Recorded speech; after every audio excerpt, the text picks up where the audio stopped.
কোনা আমরা একটু বায়তুল মোকাররম জাতীয় মসজিদের সামনে থেকে ঘুরে আসতে চাই। সেখানে আছেন আমাদের সহকর্মী মাসুম মিয়া। মাসুম মিয়া, কথা আছে যে বিএনপির ভূমিধসে জয়ের পর তারা আসলে কোনো ধরনের বিজয় মিছিল করবেন না, বরং হচ্ছে তারা দোয়া মাহফিলের আয়োজন করছেন বাদ জুম্মা। এই বাদ জুম্মা দোয়া মাহফিলের বিষয়ে নেতাকর্মীরা উপস্থিত হয়েছেন কিনা সার্বিক বিষয়ে জানাবেন।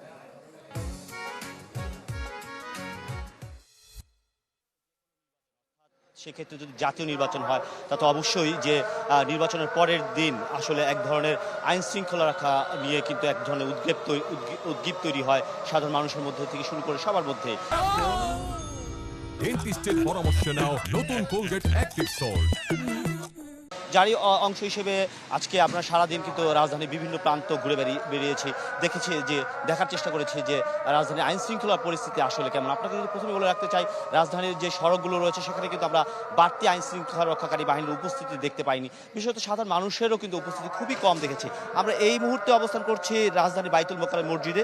এখানে আপনাকে একটু দেখাতে চাই যে রাজধানীর এই বাইতুল মোকাররম মসজিদের সামনে কিন্তু নিরাপত্তা রক্ষাকারী বাহিনী যে বাংলাদেশ পুলিশ তারা কিন্তু অবস্থান করছে। তারা এখানে নিরাপত্তা দেওয়ার জন্য যাদের ব্যাগ আছে বা যারা এখানে প্রবেশ করছে তাদের কিন্তু বিভিন্ন সময় তল্লাশি করছে, সন্দেহজনক ব্যক্তি হলে অবশ্যই তল্লাশি করছে, সবাইকেই করছে না।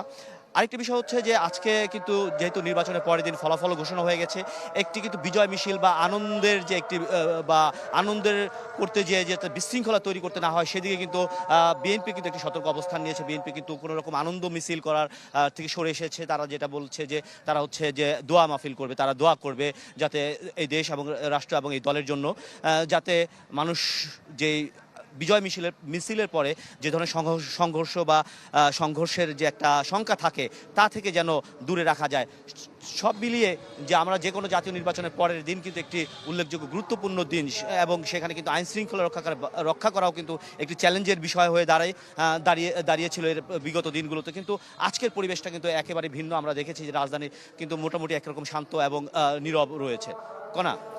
মাসুম, আপনাকে ধন্যবাদ। মাসুম মিয়া আমাদের সঙ্গে যুক্ত হয়েছেন বায়তুল মোকাররমের সামনে থেকে।